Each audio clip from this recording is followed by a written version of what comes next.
बंदी छोड़ सतगुरु रामपाल जी परमेश्वर जी की जय हो। परम पिता परमात्मा सारी सृष्टि के रचनहार कुल मालिक असंख्य ब्रह्मांडों के स्वामी जगत गुरु तीनों लोकों में प्रवेश करके सबका धारण पोषण करने वाले राजाधिराज आत्माधार नाथों के नाथ देवों के देव महादेव सर्वेश्वर महेश्वर मृत्युंजय अजरो अमर आदि अनादि सनातनी प्रभु जगत पिता जगदीश्वर श्री श्री 1008 की उपाधि के वास्तविक अधिकारी अकाल मूर्त शब्द स्वरूपी राम वासुदेव सर्वगतम ब्रह्म परम पूज्य प्रथम पूज्य परम संत परम पुरुष परम धनी परम दयालु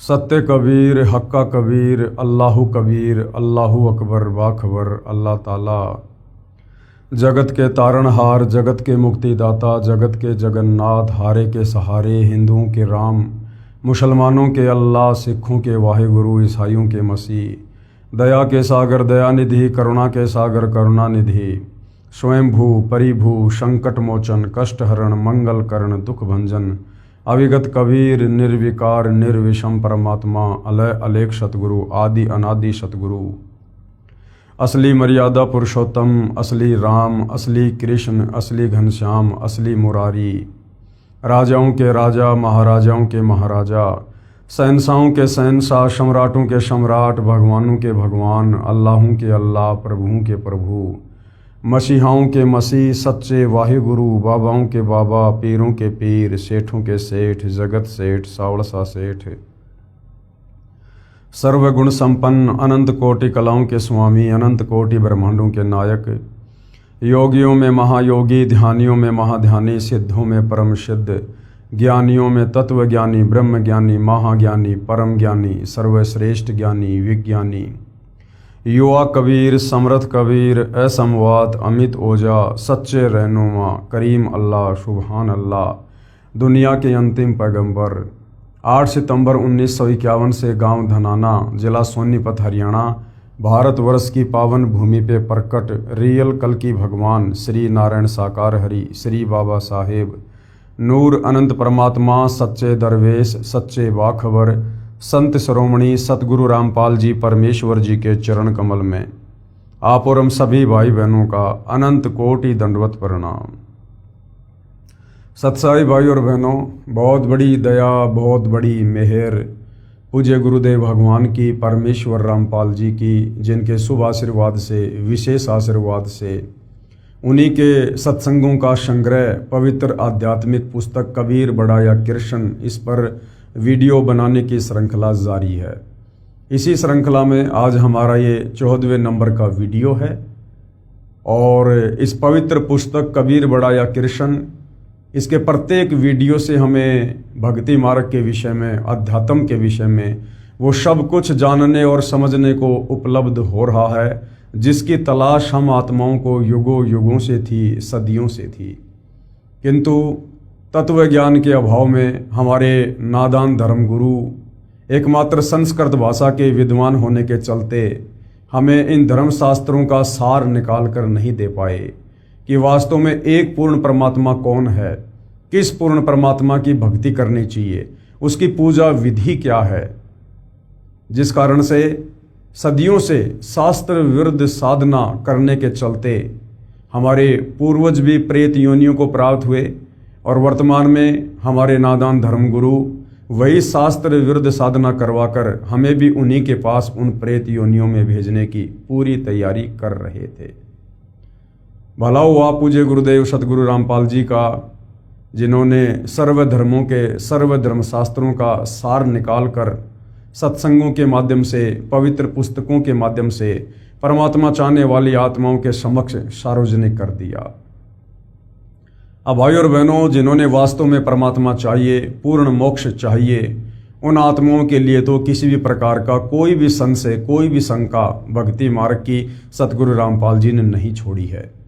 यदि आप ध्यान से YouTube पर उनके सत्संग सुनेंगे, टीवी चैनल पर सुनेंगे या उनके कर कमलों द्वारा लिखित पुस्तकों को पढ़ेंगे तो सर्व धर्मशास्त्रों से सर्व प्रमाण देखकर आप जी दांतों तले उंगली दबाएंगे कि अध्यात्म का जो खजाना हमारे धर्म ग्रंथों में छुपा हुआ था वो आज तक हमें हमारे धर्म गुरु नहीं बता पाए।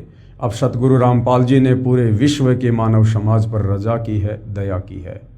तो बुद्धिमान व्यक्ति उनकी रजा का भरपूर फायदा भी उठाएगा।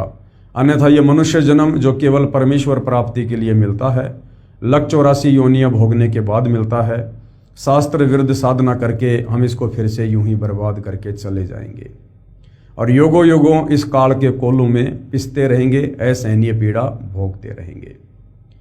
तो भाइयों और बहनों, पवित्र पुस्तक कबीर बड़ा या कृष्ण, इस पर हमारा जो टॉपिक चल रहा है वो है जनता की अदालत। और जनता की अदालत के ऊपर ये जितने भी वीडियो बन रहे हैं, वीडियो नंबर 5 से जनता की अदालत में मामला चला था। किस बात को लेकर कि हु इज सुप्रीम गॉड, सर्वशक्तिमान एक परमात्मा कौन है, कबीर बड़ा या कृष्ण। 5 नंबर वीडियो से शुरू हुआ था और आज हमारा ये 14वें नंबर का वीडियो है और आगे भी इस विषय पर वीडियो बनेंगे। यदि आपने कंप्लीट वीडियो देख लिए तो आप जी ये कह नहीं सकते कि मुझे किसी ने अध्यात्म के विषय में बताया नहीं या किसी ने समझाया नहीं, जब आप धर्मराज के दरबार में खाली हाथ खड़े होंगे।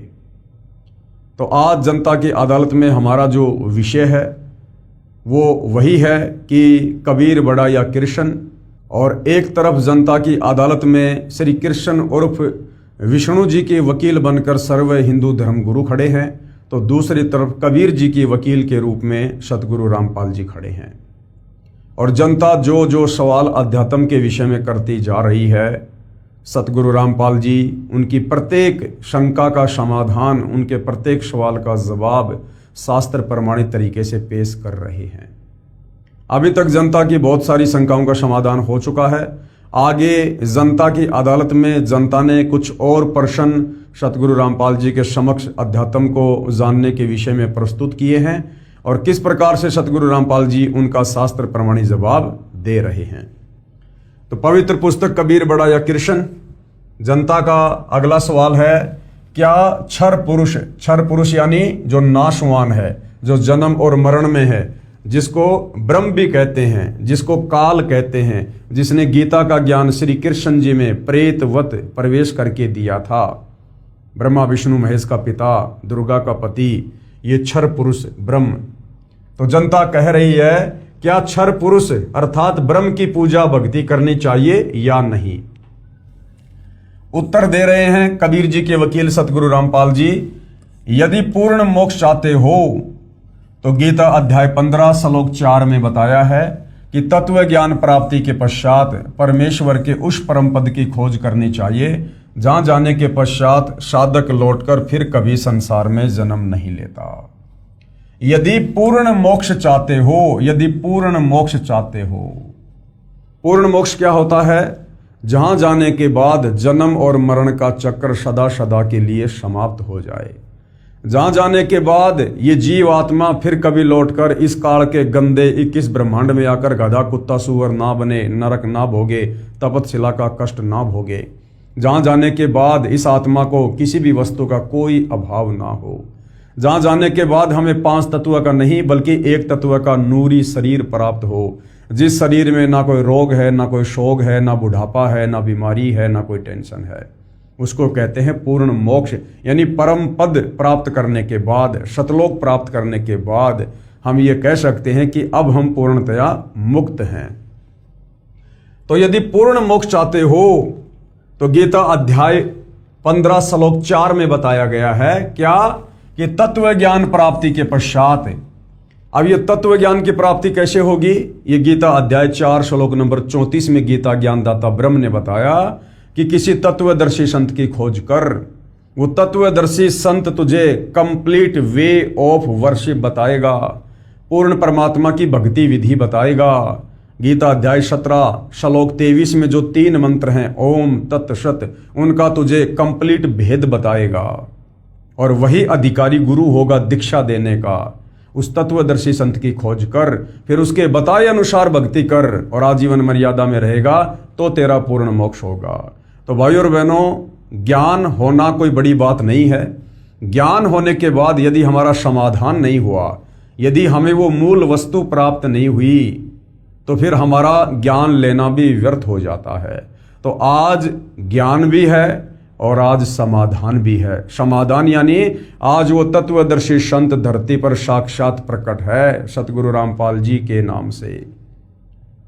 जो इस काल ब्रह्म ने अर्जुन को सलाह दी थी कि किसी तत्वदर्शी संत की खोज कर, अर्जुन तो नहीं कर पाया, उसका दुर्भाग्य। लेकिन आज इस पृथ्वी पर प्रत्येक मानव शरीरधारी स्त्री या पुरुष का परम सौभाग्य कि आज वह तत्वदर्शी संत जो गीता अध्याय 4 श्लोक 34 में वर्णित है, आज वो धरती पर सतगुरु रामपाल जी के नाम से प्रकट है।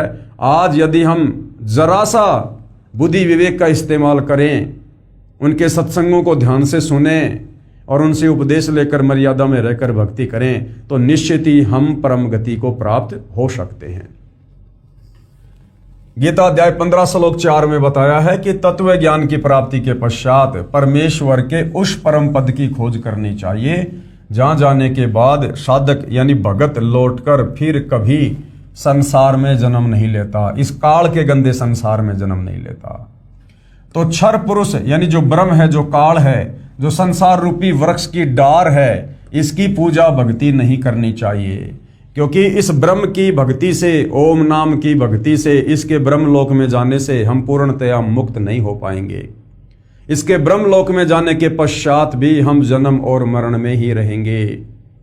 और गीता अध्याय 7 श्लोक नंबर 18 में यह काल ब्रह्म गीता ज्ञानदाता खुद अपनी भक्ति को, अपनी परम गति को ये अनुतमाम कह रहा है, घटिया कह रहा है, अश्रेष्ठ कह रहा है, क्योंकि ब्रह्मलोक पर्यंत सर्वलोक पुनरावर्ती में है। इस ब्रह्म की प्राप्ति के बाद भी अपना पुण्य भोग कर हम वापस जन्म और मरण में आते हैं, लक 84 योनि में जाते हैं। तो ब्रह्म की भक्ति से, गीता ज्ञानदाता की भक्ति से, काल की भक्ति से जीव पूर्णतया मुक्त नहीं होता है।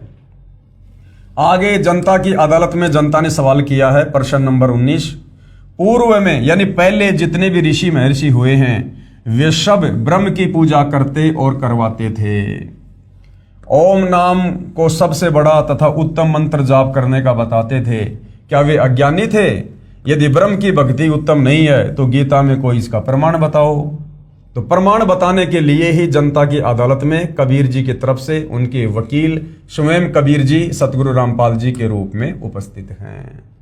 तो जनता क्या सवाल कर रही है कि भाई आज से पहले सतयुग में, त्रेता युग में, द्वापर में, हजारों साल पहले बड़े बड़े साधु संत महात्मा ऋषि जिनके नाम की आज तक महिमा गाई जाती है, जो घर बार छोड़कर जंगलों में चले जाते थे, तप करते थे, ओम नाम की साधना करते थे, अपने शरीर का भी ध्यान नहीं रखते थे, क्या वो पागल थे, वो मूर्ख थे जो इस प्रकार की साधना किया करते थे?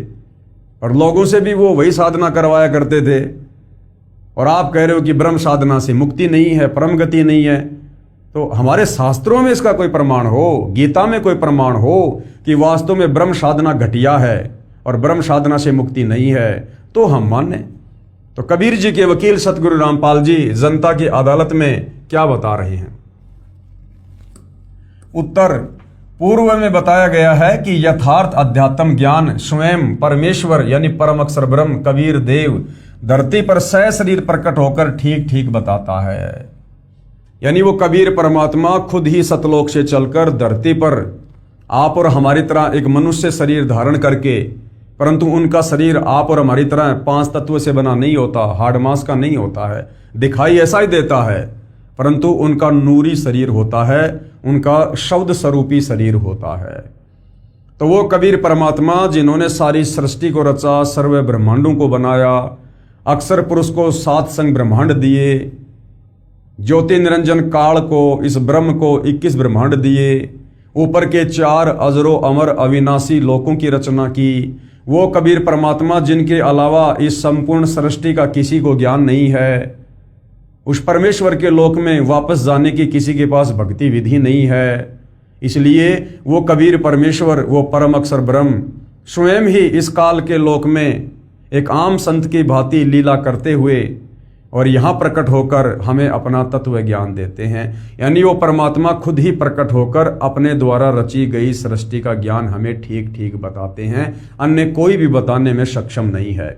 और जब वो परमेश्वर इस पृथ्वी पर प्रकट होते हैं तो वो एक तत्वदर्शी संत की भूमिका करते हैं, जगत गुरु की भूमिका करते हैं। अर्थात तत्वदर्शी संत की भूमिका खुद कबीर परमेश्वर जी ही करते हैं। वैसे तो भाई और बहनों, दुनिया भर के जगत गुरु मिलेंगे आपको, दुनिया भर के तत्वदर्शी संत भी मिल जाएंगे आपको।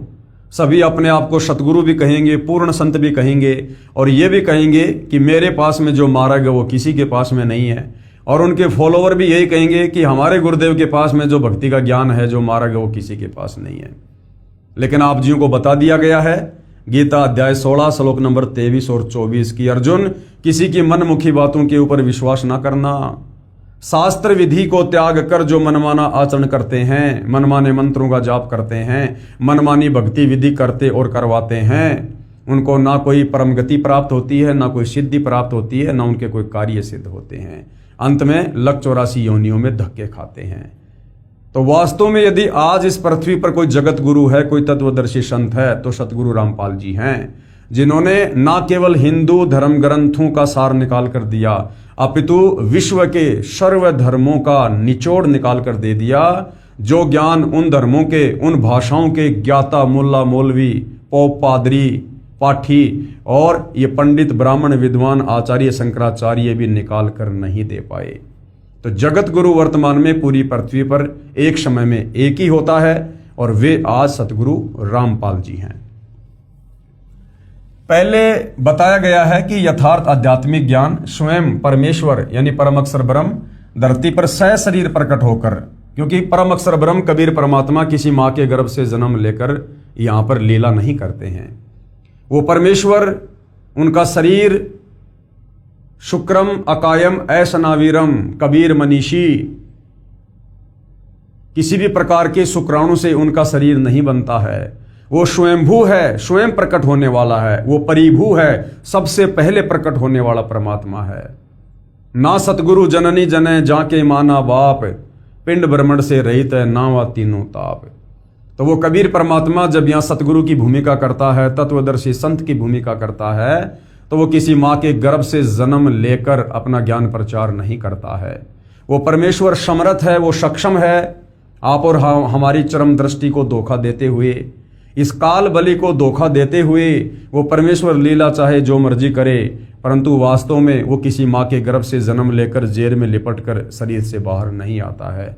वो स्वयंभू है, वो परिभू है। यथार्थ आध्यात्मिक ज्ञान स्वयं परमेश्वर यानी परम अक्षर ब्रह्म धरती पर सशरीर प्रकट होकर ठीक ठीक बताता है। देखिए इसका प्रमाण वेद मंत्रों में, इसी पुस्तक के पेज नंबर 314 पर आगे हम देखेंगे। परमेश्वर द्वारा बताए ज्ञान को सूक्ष्म वेद तत्व ज्ञान कहा गया है। तत्व ज्ञान में परमात्मा ने बताया है कि क्या बताया, गुरु बिन काहू न पाया ज्ञाना, और जो थोथा बुस छड़े मुड किसाना, और गुरु बिन वेद पढ़े जो प्राणी, समझे न सार रहे अज्ञानी। गुरु बिन काहू न पाया ज्ञाना, आज तक किसी ने भी गुरु की शरण से दूर होकर शास्त्रों का यथार्थ ज्ञान प्राप्त नहीं किया है, और ना कोई गुरु से दूर होकर शास्त्रों का यथार्थ ज्ञान प्राप्त कर सकता है। यदि ऐसा कोई करता है तो वो क्या करेगा, जो थोथा भूस छड़े मुड किसाना, किसान अपने खेत से फसल निकाल कर घर पर ले जाता है, पीछे से जो भूस होता है, यदि कोई उस भूस को कूटे और ये सोचे कि मैं इसमें से गेहूं निकाल लूंगा, तो वो व्यर्थ का प्रयत्न है।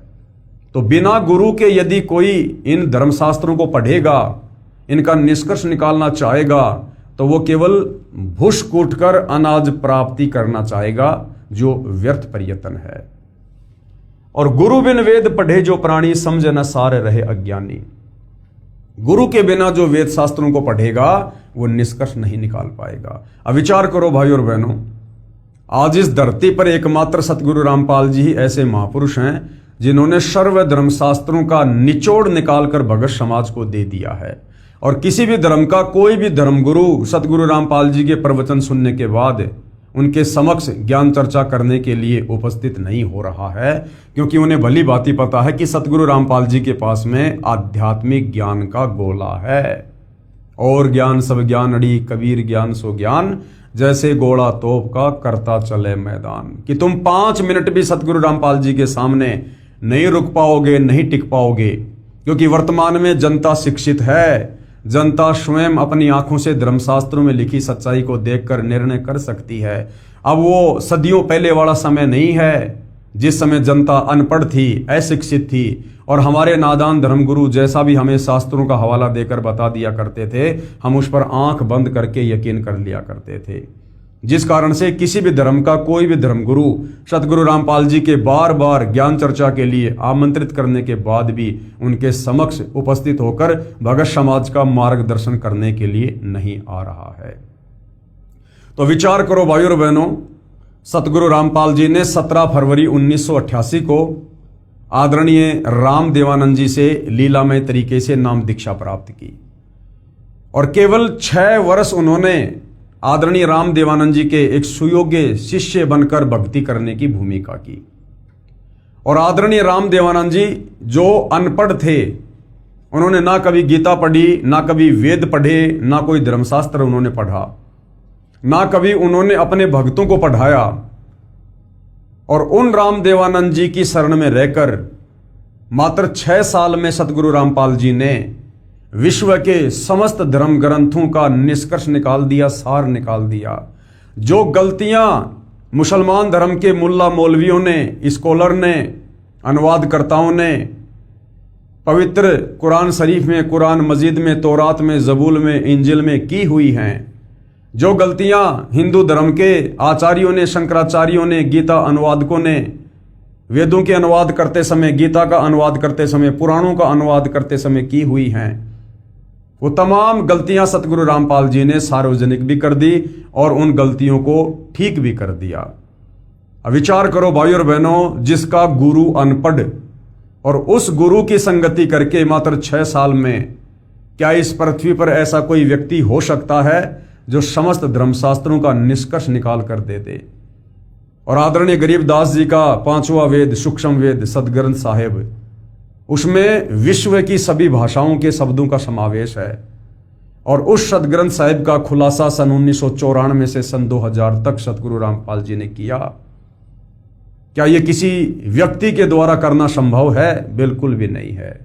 इसलिए जैसा कि वेदों में लिखा है, परमेश्वर की महिमा में लिखा है कि वो परमात्मा अपने ज्ञान का प्रचार प्रसार करने के लिए, अपने ज्ञान का संदेशवाहक बनकर, अपने ज्ञान का दूत बनकर स्वयं ही सतलोक से चलकर इस पृथ्वी पर सशरीर प्रकट होता है और एक तत्वदर्शी संत की भूमिका करके प्रचार प्रसार करता है।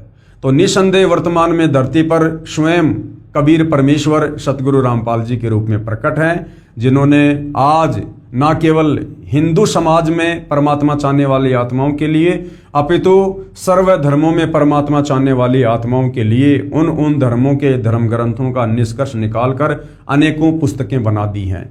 इस पुस्तक के अलावा आप जी एक पुस्तक है हिंदू साहिबान नहीं समझे गीता वेद पुराण, आप इसको पढ़ सकते हैं, ये प्रमाणित पुस्तक है।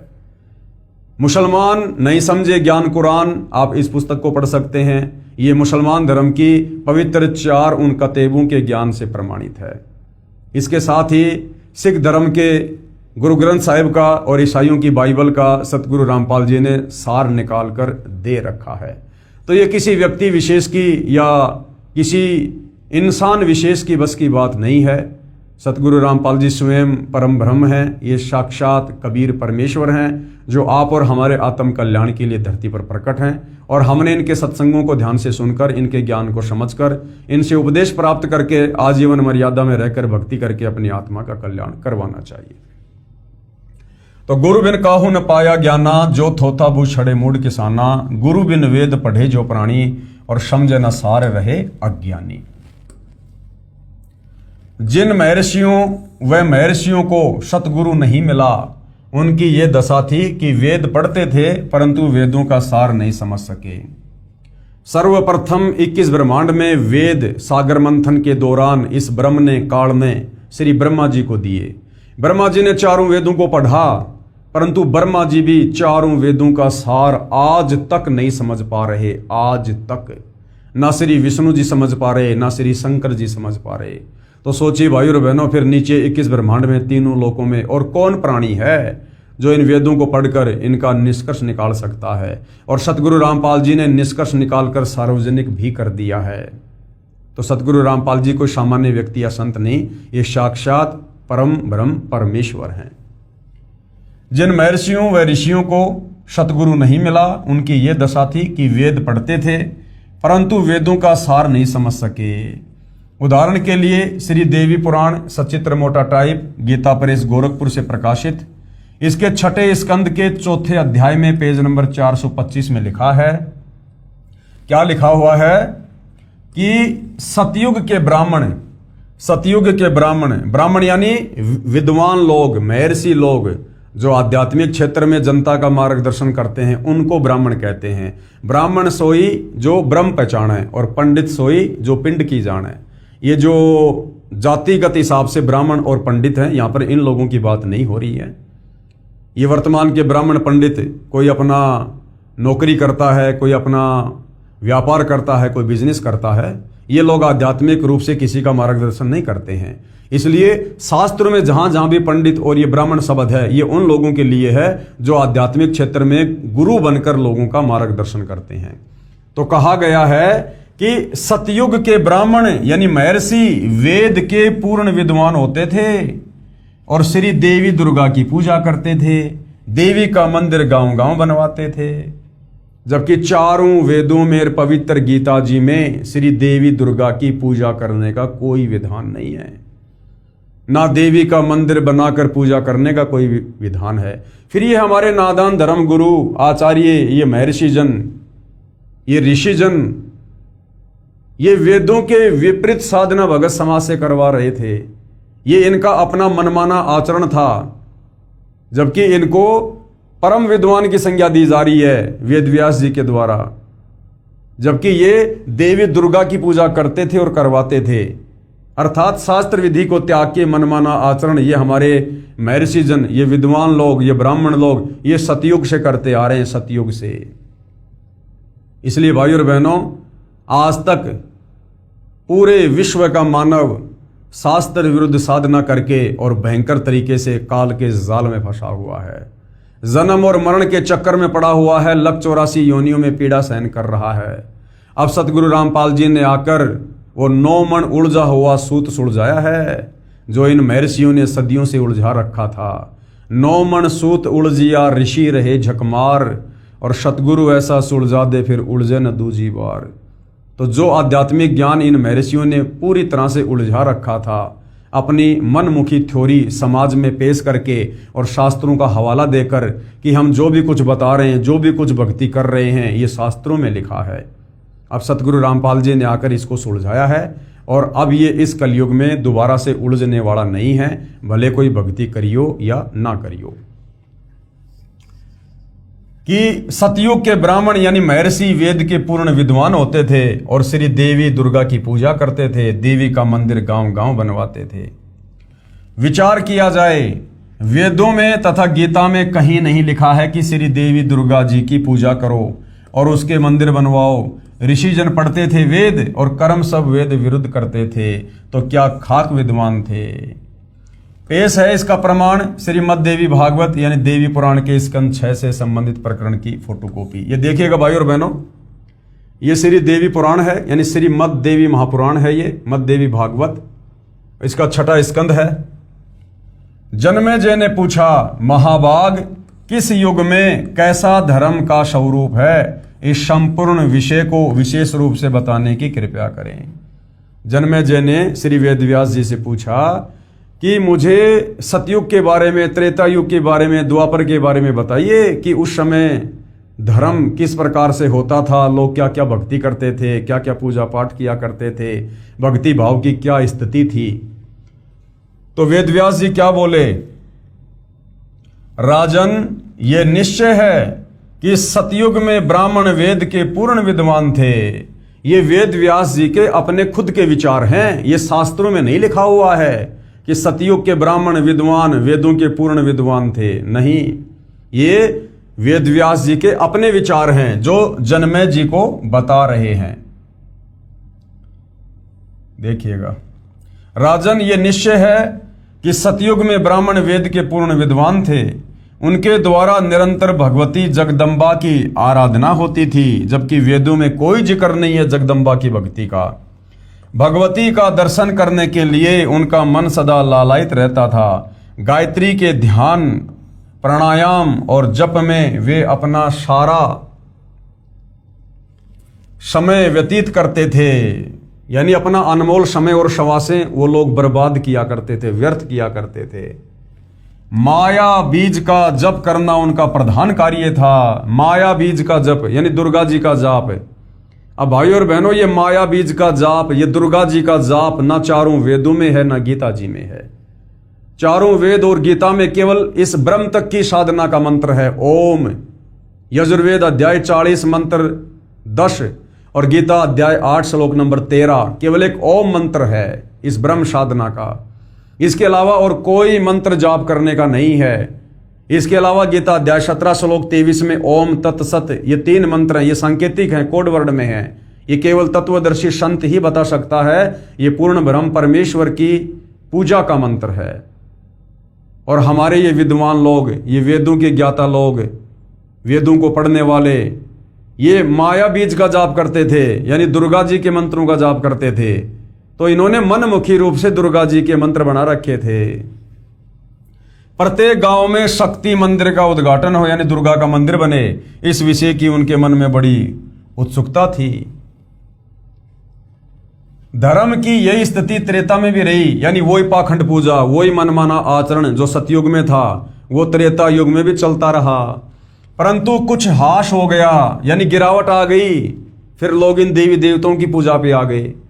सतयुग की जो स्थिति थी वह द्वापर में विशेष रूप से कम हो गई। राजन, उन प्राचीन युगों में, सतयुग में, त्रेता युग में और द्वापर में, उन प्राचीन युगों में जो राक्षस समझे जाते थे, जो निकम्मे आदमी समझे जाते थे, जो लोगों को भक्ति नहीं करने देते थे, भक्ति में बाधा डालते थे, उनको राक्षस कहते थे। उन प्राचीन युगों में जो राक्षस समझे जाते थे वे कली में, यानी वर्तमान इस कलयुग में ब्राह्मण माने जाते हैं। यानी वर्तमान के जो ब्राह्मण हैं, जो धर्म गुरु हैं, वो चाहे किसी भी धर्म के हैं, मुल्ला, मौलवी, पोप, पादरी, पाठी, आचार्य, शंकराचार्य, संत, महंत, मंडलेश्वर। सतयुग में जो राक्षस हुआ करते थे वो वर्तमान के ब्राह्मण हैं, ब्राह्मण हैं। यानी सतयुग के राक्षसों का जैसा स्वभाव था वैसा तो वर्तमान के ब्राह्मणों का, विद्वानों का, आचार्यों का, शंकराचार्यों का है इस कलयुग में। राजन, उन प्राचीन युगों में जो राक्षस समझे जाते थे वे कली में, यानी इस कलयुग में ब्राह्मण माने जाते हैं। क्योंकि अब के ब्राह्मण यानी वर्तमान के जो धर्मगुरु हैं वो पाखंड करने में तत्पर रहते हैं। दूसरों को ठगना, झूठ बोलना और वैदिक धर्म कर्मों से अलग रहना कलयुगी ब्राह्मणों का स्वाभाविक गुण बन गया है। वे कभी वेद नहीं पढ़ते। वैदिक धर्म कर्मों से अलग रहना यानी वेदों में वास्तव में जो पूजा पाठ है, जो भक्ति विधि है, जो कर्म है, जो धार्मिक अनुष्ठान है, वो ना करवा के मनमुखी रूप से करवा रहे हैं। और उन प्राचीन युगों में, सतयुग में, त्रेता युग में, द्वापर में जो राक्षस समझे जाते थे वो तो वर्तमान के धर्मगुरु हैं। वर्तमान के धर्मगुरु यानी उन राक्षसों जैसा स्वभाव तो वर्तमान के आचार्यों का, शंकराचार्यों का, धर्मगुरुओं का है। ये श्री वेदव्यास जी कह रहे हैं। वेदव्यास जी तो आपकी आंखों के सामने है भाइयों और बहनों। आज से पहले इन धर्मशास्त्रों का वास्तविक ज्ञान किसी के भी पास नहीं था। सब केवल उवा बाई ही बका करते थे। सब के सब शास्त्र विरुद्ध साधना पर आरूढ़ थे। विचार करें, श्रीमद् भगवत गीता चारों वेदों का सारांश है। आप जी गीता जी को तो जानते ही हो, पढ़ते भी होंगे। क्या गीता में कहीं लिखा है कि श्री देवी की पूजा करो, यानी श्री दुर्गा की पूजा करो? गीता में कहीं लिखा हुआ है? इसी प्रकार चारों वेदों में कहीं नहीं लिखा है कि दुर्गा यानी श्री देवी की पूजा करो और उसके मंदिर बनवाओ। तो क्या समझा वेदों को उन महर्षियों ने? जनता की अदालत में जनता ने सवाल किया था कि प्राचीन युगों से हमारे बड़े बड़े विद्वान, साधु, संत, महात्मा, महर्षि जन ये ब्रह्म साधना करते हुए आ रहे थे और लोगों से भी करवा रहे थे। फिर आप कैसे कह सकते हो कि ब्रह्म साधना से मुक्ति नहीं हो सकती? तो आप जी की आंखों के सामने है श्रीमद् देवी भागवत महापुराण यानी देवी पुराण के 6ठे स्कंद में क्लियर कर दिया गया है कि सतयुग के ब्राह्मणों को यानी विद्वानों को भी, महर्षियों को भी शास्त्रों का ज्ञान नहीं था, वेदों का ज्ञान नहीं था। वो भी धर्म कर्म से बहुत दूर बैठे हुए थे और मनमाना आचरण कर और करवा रहे थे। तो क्या खाक विद्वान थे सतयुग के महर्षि? सतयुग के महर्षि। भाई और बहनों, अब जाकर हमें ये क्लियर हुआ है, ये रोशनी हुई है इस तत्व ज्ञान की टोरस से कि हम जिनको बड़े बड़े परम विद्वान, बड़े बड़े महर्षि और आचार्य शंकराचार्य समझा करते थे, वो तो भक्ति और भगवान की एबीसीडी के पास भी नहीं थे। एबीसीडी के पास भी उन्हीं महर्षियों का मनमाना विधान है। ओम नाम सबसे बड़ा अर्थात उत्तम है, जो कहते थे कि ब्रह्म पूजा भक्ति सर्वश्रेष्ठ है। जो ब्रह्म की पूजा इष्ट देव मानकर करते थे वे अज्ञानी थे। उनकी ब्रह्म साधना अनुत्तम गति देने वाली है, यानी उससे भी मोक्ष नहीं है। विशेष ये दशा तो सतयुग के ब्राह्मणों की थी, यानी वेदों के विरुद्ध साधना, धर्मशास्त्रों के विरुद्ध साधना, वेदों के विरुद्ध पूजा पाठ कर्म कांड धार्मिक अनुष्ठान, ये स्थिति तो सतयुग के ब्राह्मणों की थी। अब सोचो भाई और बहनों, वर्तमान के ये जो कलयुग के ब्राह्मण हैं, जो कलयुग के गुरुजन हैं, इनकी क्या स्थिति होगी? ये तो बिल्कुल बट्ठा बैठाने पर तुले हुए हैं, बट्ठा बैठाने पर समाज का। ये दशा तो सतयुग के ब्राह्मणों की थी। कलयुग के ब्राह्मणों यानी शंकराचार्य ब्राह्मण हैं, अन्य कर्म कांड भी अधिकतर ब्राह्मण ही करते और करवाते हैं, तथा जो अन्य गुरुजन है वे उन्हीं कलयुगी ब्राह्मणों से सुना अज्ञान प्रचार करते हैं। इन कलयुग के गुरुजनों यानी ब्राह्मणों के विषय में इसी श्री देवी भागवत पुराण की फोटोकॉपी में बताया है कि जो सतयुग में राक्षस माने जाते थे वैसे तो कलयुग के ब्राह्मण हैं वर्तमान के धर्मगुरु, क्योंकि अब के ब्राह्मण प्राय पाखंड करने में तत्पर रहते हैं। दूसरों को ठगना, झूठ बोलना और वैदिक धर्म कर्म से अलग रहना कलयुगी ब्राह्मणों यानी धर्म गुरुओं का स्वाभाविक गुण बन गया है। और वर्तमान में आप जी देख भी रहे हो, सतगुरु रामपाल जी के अलावा सारे के सारे वेदों के विरुद्ध, गीता के विरुद्ध, पुराणों के विरुद्ध ही साधना कर और करवा रहे हैं। गीता जी में प्रमाण है, श्रीमद् देवी भागवत अध्याय 7 श्लोक 12 से 15 में तो बताया है कि जो तीनों गुणों यानी रजगुण ब्रह्मा, सतगुण विष्णु तथा तमगुण शंकर की पूजा करने वाले राक्षस स्वभाव को धारण किए हुए मनुष्यों में नीच दूषित कर्म करने वाले मूर्ख मुझे भी नहीं बसते। और एकमात्र सतगुरु रामपाल जी को छोड़कर वर्तमान में विशेषकर हिंदू समाज में जितने भी आचार्य शंकराचार्य और धर्मगुरु कथावाचक हैं, ये श्री ब्रह्मा विष्णु महेश की ही पूजा करते हैं और करवाते हैं। बल्कि उससे भी नीचे राधे राधे श्याम मिला दे, उससे भी नीचे भैरव भूत की पूजा करवा रहे हैं। इसीलिए गीता ज्ञानदाता ने, काल ब्रह्म ने गीता अध्याय 7 श्लोक नंबर 12 से 15 में ब्रह्मा विष्णु महेश और उससे नीचे इन देवी देवताओं की पूजा करने और करवाने वालों को 4 गालियां दी हैं।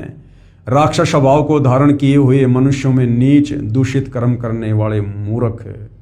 और वही बात श्री देवी भागवत महापुराण में 6ठे स्कंद में कही गई है कि राजन, सतयुग में जो राक्षस समझे जाते थे वो तो कलयुग के ब्राह्मण हैं, ब्राह्मण हैं।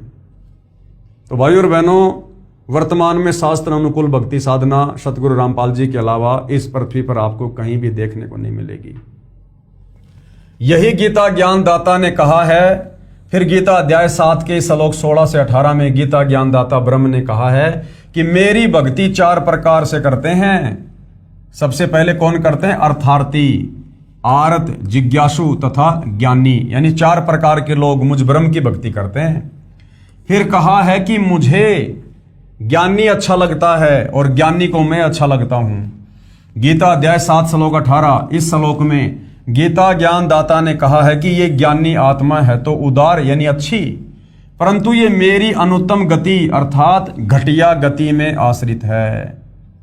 गीता अध्याय 7 श्लोक 18, गीता ज्ञानदाता काल ब्रह्म ज्योति निरंजन खुद अपनी भक्ति को, ओम नाम की साधना को भी अनुतमाम कह रहा है, अश्रेष्ठ कह रहा है। क्यों? क्योंकि ब्रह्म लोक जाने के बाद भी साधक पूर्णतया मुक्त नहीं हो पाता है, वापस जन्म और मरण में आता है। इसलिए खुद ये गीता ज्ञानदाता अपनी भक्ति को अनुत्तम कह रहा है। इस श्लोक गीता अध्याय 7 श्लोक 18 में गीता ज्ञानदाता ब्रह्म यानी काल स्वयं स्वीकार कर रहा है कि मेरी भक्ति से होने वाली गति अनुत्तम यानी अश्रेष्ठ है, घटिया है। उसके बाद गीता ज्ञानदाता ने अध्याय 7 श्लोक 19 में कहा है, बहुनाम जन्मानाम अंतते ज्ञानवान मान परपदते और वासुदेव सर्वम इति स महात्मा सुदुर्लभ है। क्या कहा है? अनुवाद, गीता ज्ञानदाता ब्रह्म ने कहा है कि मेरी भक्ति बहुत बहुत जन्मों के अंत में कोई ज्ञानी आत्मा करता है, अन्यथा अन्य देवी देवताओं व भूत पितरों की भक्ति में जीवन नाश करते रहते हैं। गीता ज्ञानदाता ने अपनी भक्ति से होने वाले लाभ अर्थात गति को भी गीता अध्याय 7 श्लोक 18 में अनुत्तम यानी घटिया बता दिया है। इसलिए गीता अध्याय 7 श्लोक 19 में कहा है कि ये बताने वाला महात्मा बड़ी मुश्किल से मिलता है कि वासुदेव ही सब कुछ है। वासुदेव यानी परम अक्षर ब्रह्म कबीर भगवान। वासुदेव यानी जिसका सारी सृष्टि में वास है, जिसका आधिपत्य पूरी सृष्टि पर है, जो सबका स्वामी है, उसको कहते हैं वासुदेव। कि ये बताने वाला महात्मा मुश्किल से मिलता है कि वासुदेव ही सब कुछ है, यानी वो तत्वदर्शी संतो बड़ी मुश्किल से मिलता है जो ये बताएगा कि वो परम अक्षर ब्रह्म कबीर देव ही पूजा के योग्य है और यही सबका सृजनहार है, यही पापनाशक है, पूर्ण मोक्षदायक है और यही पूजा के योग्य है। यही वासुदेव ही कुल का मालिक अर्थात परम अक्षर ब्रह्म है। केवल इसी की भक्ति करो, अन्य की नहीं। गीता ज्ञानदाता अपनी भक्ति को तो गीता अध्याय 7 श्लोक नंबर 18 में घटिया बता रहा है और जस्ट अगले श्लोक में गीता अध्याय 7 श्लोक 19 में कह रहा है कि मुझ काल ब्रह्म की भक्ति ओम नाम के साथ में युगों युगों के बाद बहुनाम जन्मानाम अंतते ज्ञानवान माम परपदते, यानी मुझ काल ब्रह्म की ओम नाम की साधना भी बहुत बहुत जन्मों के अंत में कोई एकाध ही आत्मा करती है। और जो ये बता दे कि वासुदेव ही सब कुछ है, वासुदेव सर्वम इति स महात्मा सुदुर्लभ है, यानी वासुदेव यानी कबीर परमात्मा ही सब कुछ है, सारी सृष्टि का मालिक है, कुल का मालिक है, सबको रचने वाला है और वही पूजा के योग्य है। ये बताने वाला महात्मा तो बड़ा दुर्लभ है, यानी वो तत्वदर्शी संत तो बहुत दुर्लभ है। और आज भाई और बहनों वो तत्वदर्शी संत बड़ा सुलभ है, फ्री में मिल रहा है, फ्री में। अरे मार्केट से नमक की थैली लेने जाओ तो वो भी 15-20 रुपए की मिलेगी। और वो तत्वदर्शी संत, ऋषि संत महात्मा ज्ञानी सतयुग त्रेता द्वापर में हजारों लाखों साल की उम्र हुआ करती थी, पूरा का पूरा जीवन उस परमात्मा की प्राप्ति में बिता दिया, उसकी छाया के दर्शन भी नहीं कर पाए और आज वो वासुदेव वो कबीर परमात्मा तत्वदर्शी संत के रूप में धरती पर सहज में उपलब्ध है। तो भाई और बहनों अगर जरा भी बुद्धि रखते हो तो सतगुरु रामपाल जी के सत्संग प्रवचन सुनना शुरू कर दो और अपनी आत्मा के कल्याण के लिए उनसे दीक्षा लेकर भक्ति शुरू कर दो, अन्यथा काल का षड्यंत्र बहुत भयंकर बताया है। युगों युगों दोबारा हमारा दाव नहीं लगेगा, मौका नहीं लगेगा। ये तत्वदर्शी संत खोजने से नहीं मिलता है, ये खुद आकर मिलता है, खुद। गीता ज्ञान दाता ने भी स्वयं कहा है कि हे अर्जुन, तू सर्वभाव से उस परमेश्वर की शरण में जा। गीता अध्याय 18 श्लोक 62 में खुद गीता ज्ञानदाता क्या कह रहा है, अपने से अन्य उस परम अक्षर ब्रह्म की शरण में जाने की सलाह अर्जुन को दे रहा है। हे अर्जुन, तू सर्वभाव से यानी और सारी पूजा छोड़कर उस परमेश्वर की शरण में जा। उस परमेश्वर की कृपा से ही तू परम शांति को तथा सनातन परम धाम यानी सतलोक को प्राप्त होगा, यानी तेरा पूर्ण मोक्ष होगा। यह गीता अध्याय 18 श्लोक 62 तथा 66 में प्रमाण है। फिर गीता अध्याय 2 श्लोक 17 में तथा अध्याय 18 श्लोक 46 में गीता ज्ञानदाता ने कहा है कि जिस परमेश्वर से यानी जिस परम अक्षर ब्रह्म से, जिस कबीर देव से संपूर्ण प्राणियों की उत्पत्ति हुई है, जिससे यह समस्त जगत व्याप्त है यानी सारी सृष्टि को उसने रचा है, उस परमेश्वर की अपने स्वाभाविक कर्म करते करते पूजा करके मनुष्य सिद्धि को प्राप्त हो जाता है। यानी तत्वदर्शी संत से उपदेश लेकर और जो भी जैसा अपना नेक नीति ईमानदारी से काम करता है, कोई मजदूरी, कोई किसानी, कोई नौकरी, वो काम करते करते मर्यादा में रहकर भक्ति करते हुए वो आत्मा मोक्ष प्राप्त कर सकती है, बशर्ते उसका गुरु तत्वदर्शी होना चाहिए। फिर गीता अध्याय 15 श्लोक 4 में कहा है कि तत्व ज्ञान को समझकर, यानी तत्वदर्शी संत के सत्संगों को समझकर, ज्ञान को आधार बनाकर उसके पश्चात परमेश्वर के उस परम पद की खोज करनी चाहिए, यानी सतलोक के लिए फिर भक्ति करनी चाहिए, जहां जाने के बाद साधक लौटकर संसार में नहीं आता और जिस परमेश्वर से संसार रूपी वृक्ष की पर्वती विस्तार को प्राप्त हुई है। अर्थात जिस परमेश्वर ने सर्व की रचना की है उसी की पूजा करो। इससे सिद्ध हुआ कि उन ऋषियों को वेद का गूढ़ रहस्य समझ नहीं आया, वे अज्ञानी रहे।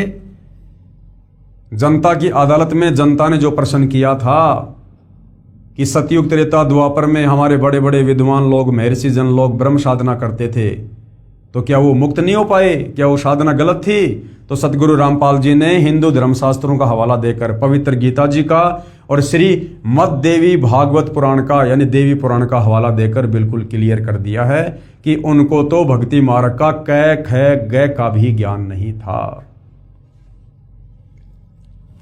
आगे प्रश्न किया है जनता ने, प्रश्न नंबर 20, गीता ज्ञान दाता ने यानी काल ब्रह्म ने अपनी गति को यानी अपनी भक्ति को अनुत्तम क्यों कहा है, घटिया क्यों कहा है?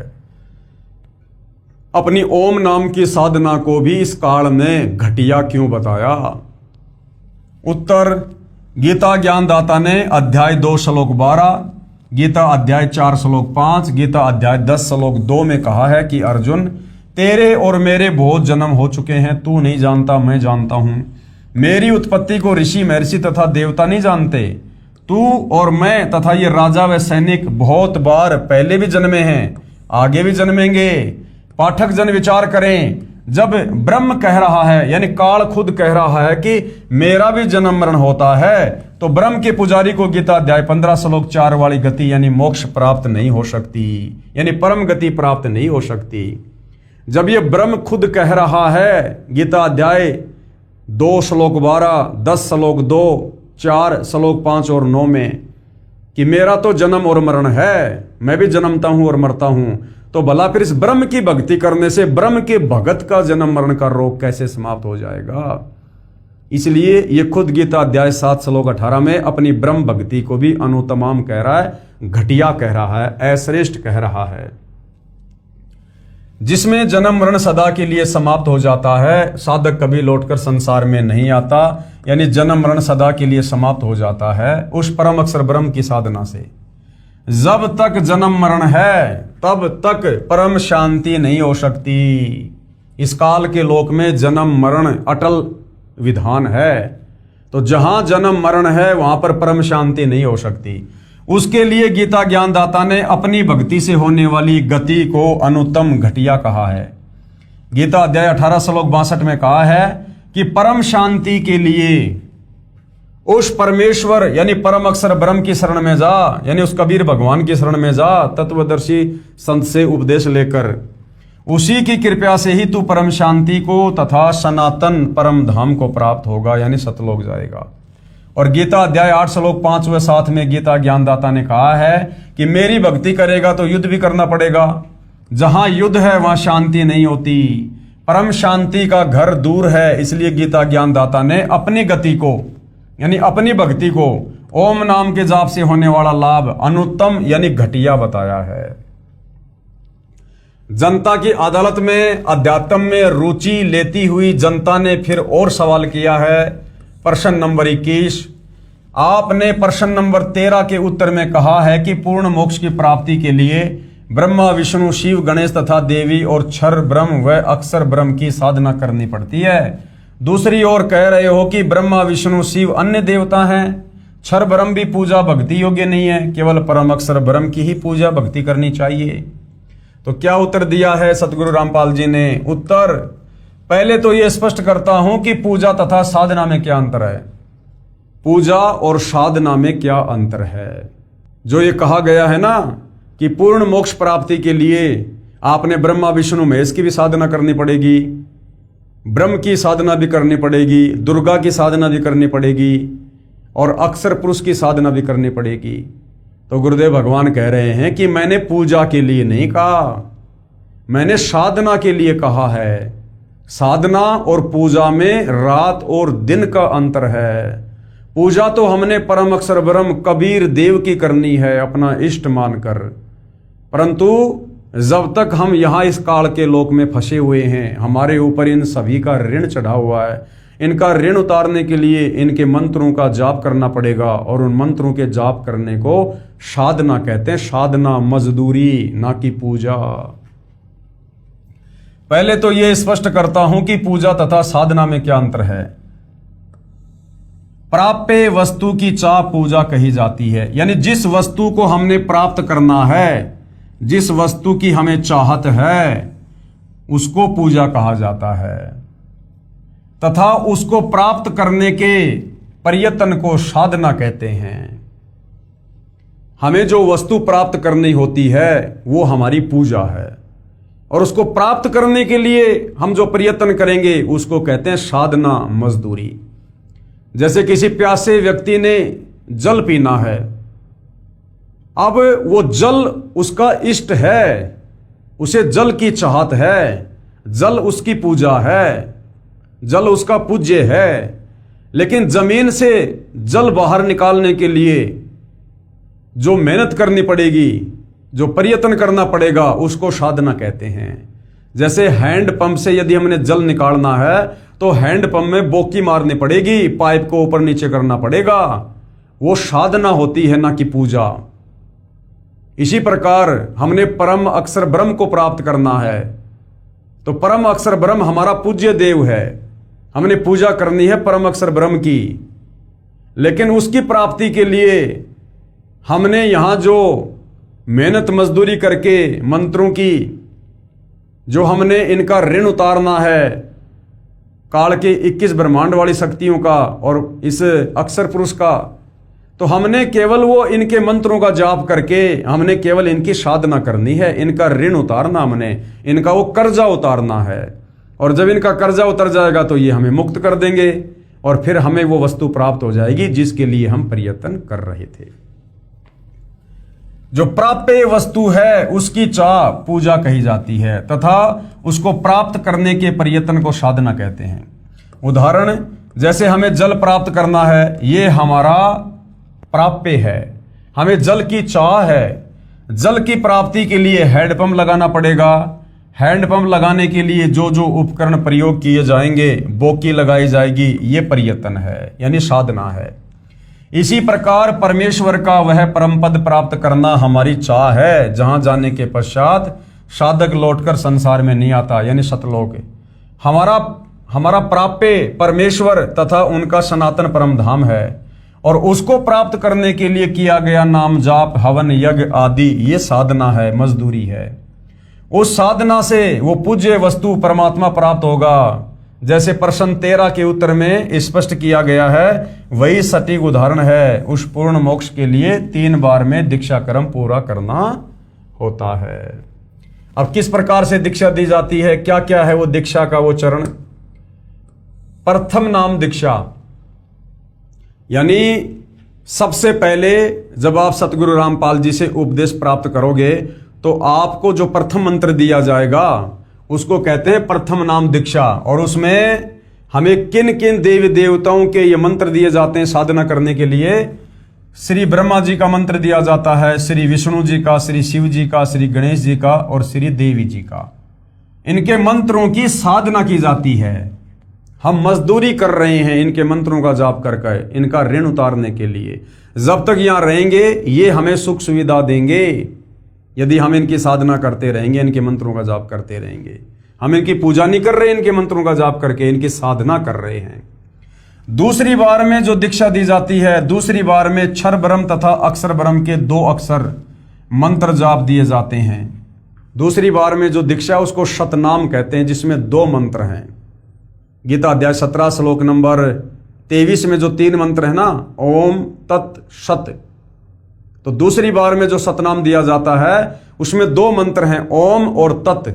ये जो तत् है ये परम अक्षर ब्रह्म का है, जिसके 7 संग ब्रह्मांड हैं, परंतु ये सांकेतिक है।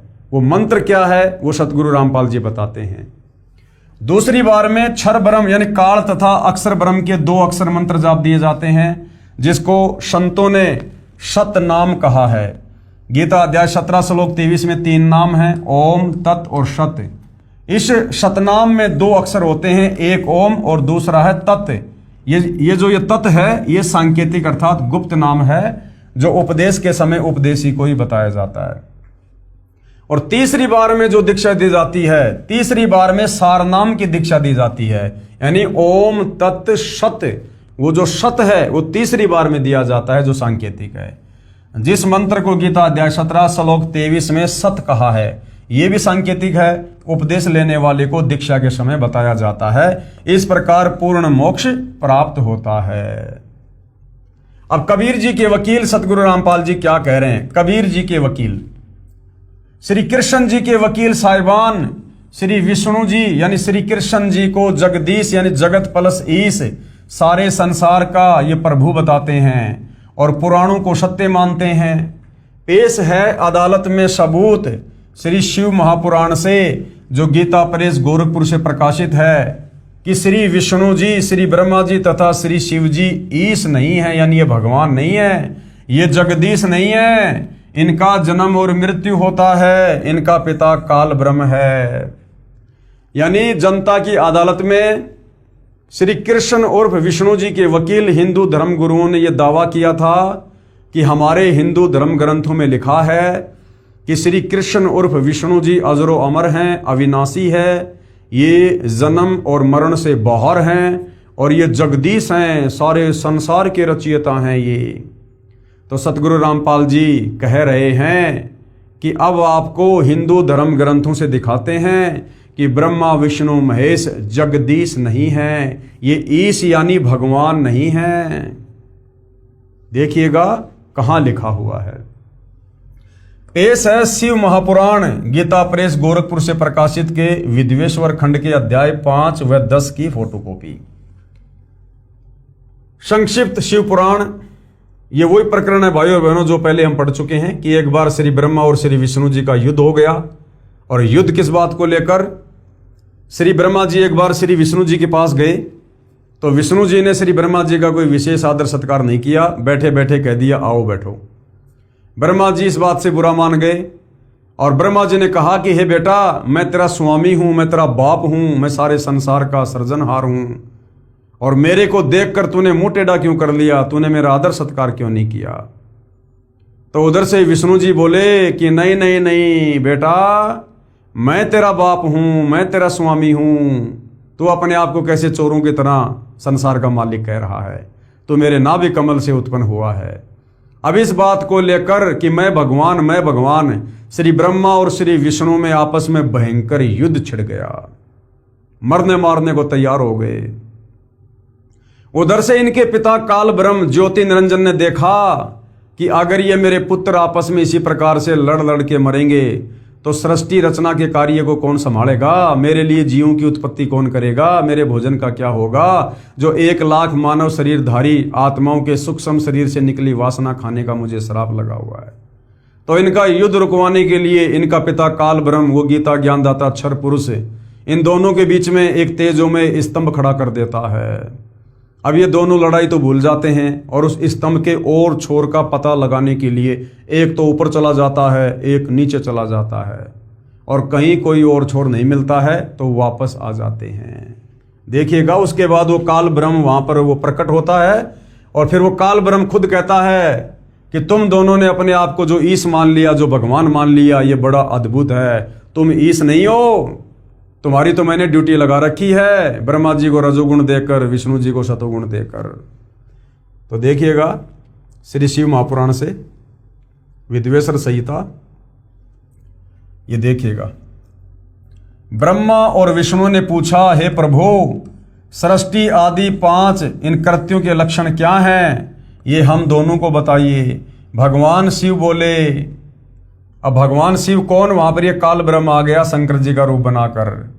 मेरे कर्तव्यों को समझना अत्यंत गहन है, तथापि मैं कृपा पूर्वक तुम्हें उनके विषय में बता रहा हूँ। ब्रह्मा और अच्युत, सृष्टि, पालन, संहार, तिरोभाव और अनुग्रह, ये 5 ही मेरे जगत संबंधी कार्य हैं जो नित्य सिद्ध हैं।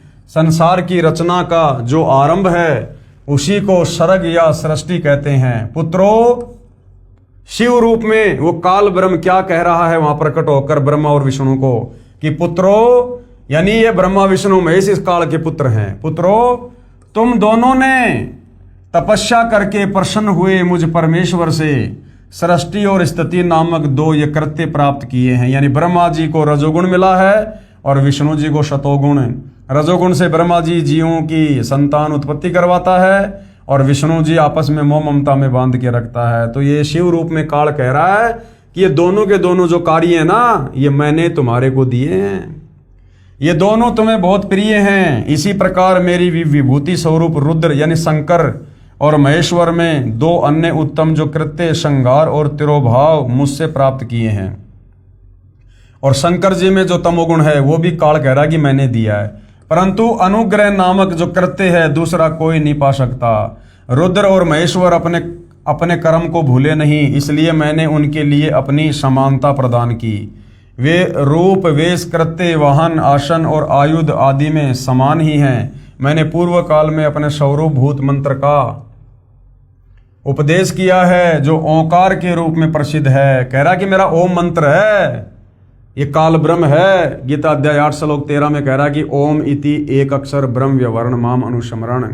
तो यहां पर ये क्या कह रहा है, जो ओंकार यानी ओम नाम, ओम रूप में प्रसिद्ध है, वह महामंगलकारी मंत्र है। सबसे पहले मेरे मुख से ओंकार ओम प्रकट हुआ जो मेरे स्वरूप का बोध कराने वाला है। यानी ओम कहो चाहे काल कहो एक ही बात है। ओंकार वाचक है और मैं वाच्य हूं। यानी ओंकार तो है मंत्र और मैं हूं उस मंत्र की प्राप्ति वाला वो भगवान। ये मंत्र मेरा स्वरूप ही है। प्रतिदिन ओंकार का निरंतर सुमरण करने से मेरा ही सदा सुमरण होगा। यानी ओम नाम का जाप करने से काल ब्रह्म का सुमरण होगा। मेरे उत्तरवर्ती मुख से अकार का, पश्चिम मुख से उकार का, दक्षिण मुख से मकार का, पूर्ववर्ती मुख से बिंदु का तथा मध्यवर्ती मुख से नाद का प्रकट हुआ। इस प्रकार 5 अवयवों से युक्त ओंकार का विस्तार हुआ है। इन सभी अवयवों से एकीभूत होकर वह प्रणव ओम नामक एक अक्षर हो गया। यानी ओम नाम इस काल का है। पेश है और प्रमाण शिव महापुराण श्री वेंकटेश्वर प्रेस मुंबई से प्रकाशित, जिसमें संस्कृत यानी मूल पाठ भी लिखा है, साथ में हिंदी अनुवाद भी किया है कि विद्वेश्वर संहिता खंड के अध्याय 5 और 10 की फोटोकॉपी। ये हमने पहले भी पढ़ा था, अब फिर से हम इसको पढ़ेंगे, देखिएगा। हे योगेंद्र, मैं उस लिंगा विभर्विका लक्षण सुनना चाहता हूं। नंदिकेश्वर बोले, हे वत्स सुनो, मैं तुम्हारी प्रीति से कहता हूं। पूर्व काल में जो पहला जो कल्प था जो लोकों में विख्यात है, उस समय महात्मा ब्रह्मा और विष्णु का परस्पर युद्ध हुआ। यानी वही प्रकरण है कि एक समय ब्रह्मा और विष्णु जी का युद्ध हो गया और वो दोनों आपस में लड़ने झगड़ने लग गए। बीच में ये काल ब्रह्म एक तेजोमय स्तंभ खड़ा कर देता है जिसका कहीं कोई और छोर नहीं मिला। दोनों ने लड़ाई झगड़ा करना बंद कर दिया और उसी समय इस काल ब्रह्म ने उस तेजोमय स्तंभ को अपने लिंग रूप में यानी अपने उस प्राइवेट पार्ट में अपने गुप्तांग के रूप में चेंज कर दिया और खुद वहां पर ये श्री शंकर जी का रूप बनाकर आ गया। और उसके बाद कहा कि जो इस लिंग की पूजा करेगा ऐसा हो जाएगा, वैसा हो जाएगा, तुम्हारे सारे कार्य पूरे हो जाएंगे। और तुम दोनों ने अपने आप को जो ईश मान लिया, क्योंकि दोनों ब्रह्मा विष्णु इसी बात को लेकर लड़ रहे थे, झगड़ रहे थे कि मैं तेरा बाप, मैं तेरा बाप, मैं जगत का पिता, मैं जगत का पिता।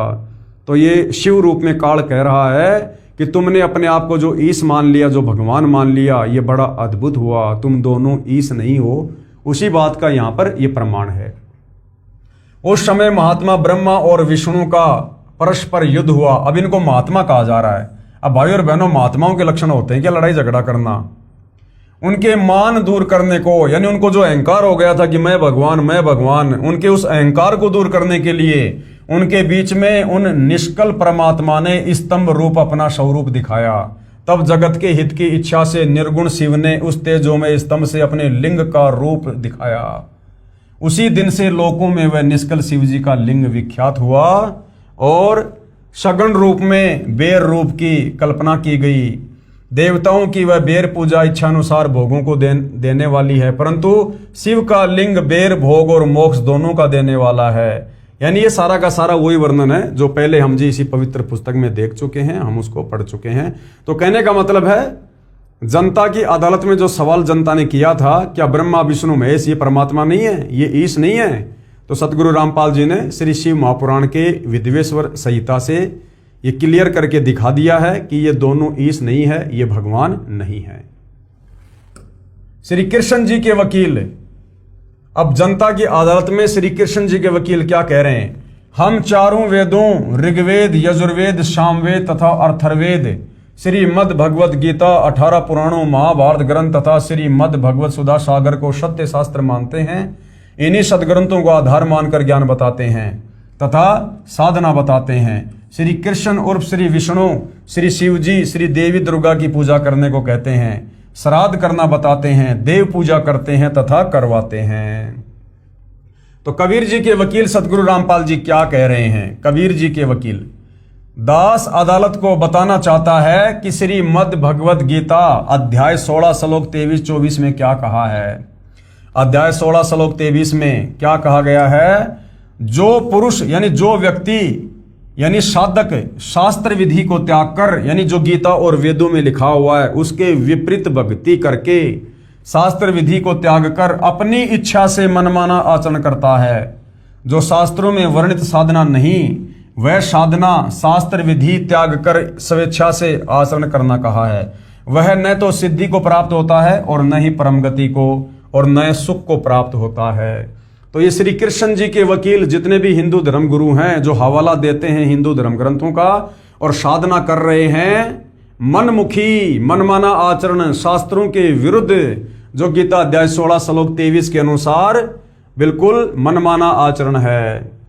सबूत के लिए पढ़िए गीता अध्याय 16 श्लोक 23 की फोटोकॉपी। गीता अध्याय 16 श्लोक 23 में क्या कहा गया है, ये शास्त्र विधिम उत्सृजे वर्तते काम कराता न स सिद्धिम आपनवंती न सुखम न पराम गतिम। यानी जो पुरुष, जो साधक, जो भगत शास्त्र विधि को त्याग कर, यानी गीता और वेदों में जो मंत्र हैं, जो भक्ति साधना है, उसको छोड़कर मनमुखी रूप से जो भक्ति साधना करते हैं, जो मंत्रों का जाप करते हैं, जो पुरुष शास्त्र विधि को त्याग कर अपनी इच्छा से मनमाना आचरण करता है, वह न सिद्धि को प्राप्त होता है, यानी उसकी भक्ति सिद्ध नहीं होती, सफल नहीं होती, न वो परम गति को यानी मोक्ष नहीं मिलता और न कोई सुख को प्राप्त होता है, यानी जो भाग्य में वही मिलेगा, भाग्य से अधिक उसको प्राप्त नहीं हो सकता। गीता अध्याय 16 श्लोक 24 में फिर क्या कहा गया है कि हे अर्जुन, तेरे लिए कर्तव्य यानी जो साधना करनी चाहिए, जिन मंत्रों का जाप करना चाहिए, और अकर्तव्य यानी जो साधना नहीं करनी चाहिए, उसके लिए शास्त्र ही प्रमाण है। किसी धर्म गुरु के मनमुखी विचारों से भक्ति नहीं करनी चाहिए। हमारे शास्त्रों में क्या लिखा है, गीता और वेदों में क्या लिखा है भक्ति और भगवान को लेकर, साधना को लेकर, हमने वो साधना उस विधि से करनी चाहिए। तो पवित्र गीता जी में तो भाई ये लिखा कि सबसे पहले तो तत्वदर्शी संत की खोज करो, गीता अध्याय 4 श्लोक नंबर 34 में, और तत्वदर्शी संत की खोज करने के बाद फिर उसके बताए अनुसार साधना करो। फिर वो तुम्हें क्या मंत्र देगा, गीता अध्याय 17 श्लोक 23 में जो 3 मंत्र हैं, ओम तत्सत, वो तुम्हें 3 बार में उन तीनों मंत्रों की दीक्षा देगा। तुम्हें धार्मिक अनुष्ठान बताएगा, तुम्हें यह बताएगा कि तुम्हारा इष्ट कौन है, पूज्य देव कौन है, तुम्हें भक्ति की मर्यादा बताएगा, नियम बताएगा। तो उस तत्वदर्शी संत के बताए अनुसार भक्ति साधना करने से परम शांति मिलेगी, पूर्ण मुक्ति मिलेगी। अन्यथा यह मनमाना आचरण करने से कुछ नहीं होगा सिवाय काल का कष्ट भोगने के।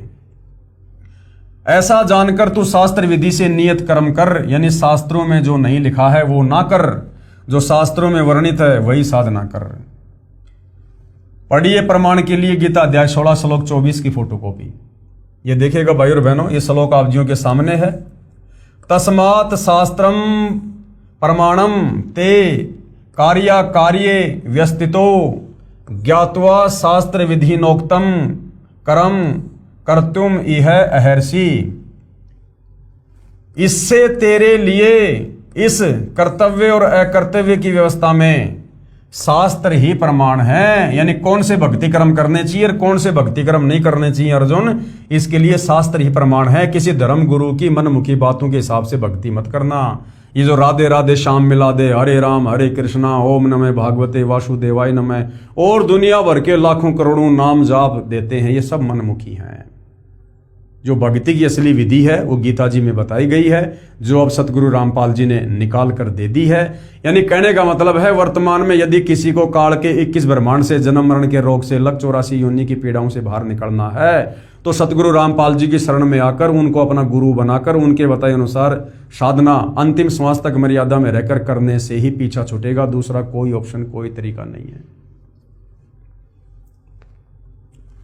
गीता वेदों व पुराणों में भी पितर व भूत पूजा मोक्षदायक नहीं बताई। अब क्या कहा गया है, गीता, चारों वेदों और 18 पुराणों में ये जो पितर पूजा है, हमसे जो श्राद्ध निकलवाए जा रहे हैं, जो ये पितरों की पूजा करवाई जा रही है, भूत पूजा मोक्षदायक नहीं बताई है।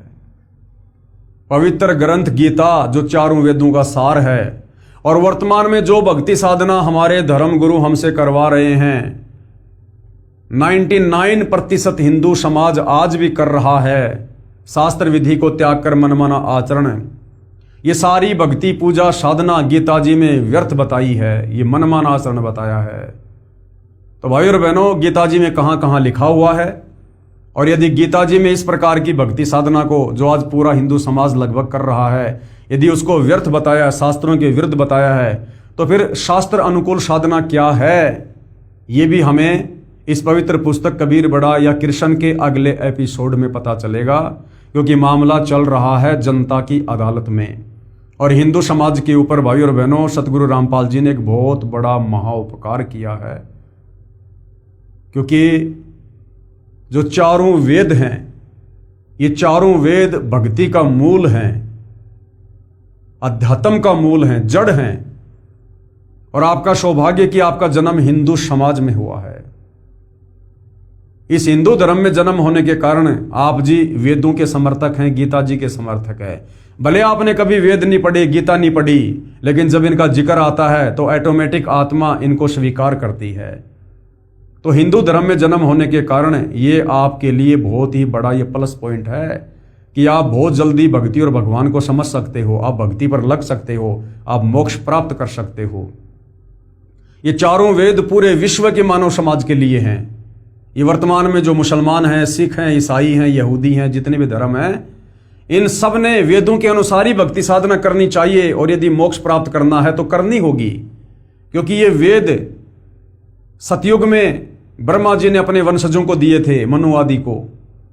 और सतयुग, त्रेता और द्वापर युग तक कोई धर्म नहीं था, हम सब सनातनी थे, वैदिक साधना करते थे। अब आप और हम सभी इंसानों को आपस में बांट दिया गया इस काल के द्वारा, क्षर पुरुष के द्वारा, क्योंकि ये भक्ति युग है। इस समय परमात्मा ने धरती पर प्रकट होकर अपना ज्ञान प्रचार करना था, आत्माओं का मोक्ष करना था। ये ब्रह्म, ये काल इस बात से भली भांति परिचित है, क्योंकि परमात्मा और काल का एग्रीमेंट हुआ था। इसलिए इसने हम इंसानों को आपस में डिवाइड कर दिया, धर्मों में अलग अलग पुस्तकें बनवा दी, अलग अलग हमारी विचारधारा बना दी, हमारा खान पान अलग अलग कर दिया, हमारे शास्त्रों को डिफरेंट कर दिया, हमारी भक्ति पूजा साधना अलग अलग कर दी, हमें आपस में उलझा दिया अपने षड्यंत्र के तहत, ताकि जब वो तत्वदर्शी सन धरती पर आए, अपना ज्ञान दे, तो उसकी बात कोई भी ना माने। सब अपने अपनी साधना को, अपने अपने धर्म को, अपने अपने शास्त्रों को सर्वश्रेष्ठ मानकर उस पर आरूढ़ रहें। लेकिन भाई और बहनों, इस काल का ये जो सुदृढ़ जो ये किला है, ये ढहाने के लिए ही परमात्मा धरती पर तत्वदर्शी संत बनकर आते हैं। तो ये काल उनके आगे बालक है, बच्चा है, नादान है, अबोध है। और ये इतना सारा सब कुछ जो ज्ञान दिया जा रहा है, ये भाई और बहनों आप और हम जीवों की बुद्धि को विकसित करने के लिए दिया जा रहा है। अन्यथा परमेश्वर रामपाल जी के लिए किसी का भी मोक्ष करना कोई बड़ी बात नहीं है। तुम कर दो पल में पार हो जा रजा तेरी। वो परमात्मा 1 सेकंड में चाहे तो सर्व पृथ्वी के प्राणियों को सतलोक लेकर जा सकता है, परंतु उस परमेश्वर के कुछ नियम हैं, कुछ उसूल हैं, कुछ विधान है जो इस काल के 21 ब्रह्मांड बनाकर परमेश्वर ने वो नियम बनाए हैं, तो परमेश्वर अपने द्वारा बनाए नियम नहीं तोड़ता है। इसलिए आप और हमें ज्ञान समझाकर लेकर जाना चाहता है। इसलिए सतगुरु रामपाल जी आज इतना प्रयास कर रहे हैं, इतना संघर्ष कर रहे हैं, और उनके संघर्ष की सफलता इसी में है कि हम उनके ज्ञान को समझकर उनकी शरण में आकर अपनी आत्मा का कल्याण करवाएं। क्योंकि मनुष्य जन्म केवल आत्मा के कल्याण के लिए मिलता है, और तत्वदर्शी संत हम आत्माओं के कल्याण के लिए ही आते हैं, प्रकट होते हैं। तो भाइयों और बहनों, जनता की अदालत में जो मामला चल रहा है, कबीर बड़ा या कृष्ण, इस मुद्दे पर हम अगले वीडियो में और विस्तार से जानकारी प्राप्त करेंगे, और इसी प्रकार से हम अपने धर्मशास्त्रों में लिखी सच्चाई से परिचित हो जाएंगे। हमारी आत्मा अंत में स्वीकार कर लेगी कि वर्तमान में हमें जो साधना हमारे नादान धर्मगुरुओं के द्वारा करवाई जा रही है, ये बिल्कुल व्यर्थ है, यूजलेस है, निरर्थक है, इसके कोई मायने नहीं है। और जो साधना सतगुरु रामपाल जी हमें बता रहे हैं, यही वो उत्तम साधना है जिससे हमारी आत्मा का कल्याण होगा। तो भाइयों और बहनों, आज के वीडियो में केवल इतना ही। परमेश्वर हम सबको आज्ञा दे, सद्बुद्धि दे, हमारा मार्गदर्शन करें, भ्रम ने भटकने से बचाएं। बंदी छोड़ सतगुरु रामपाल जी परमेश्वर जी की जय हो।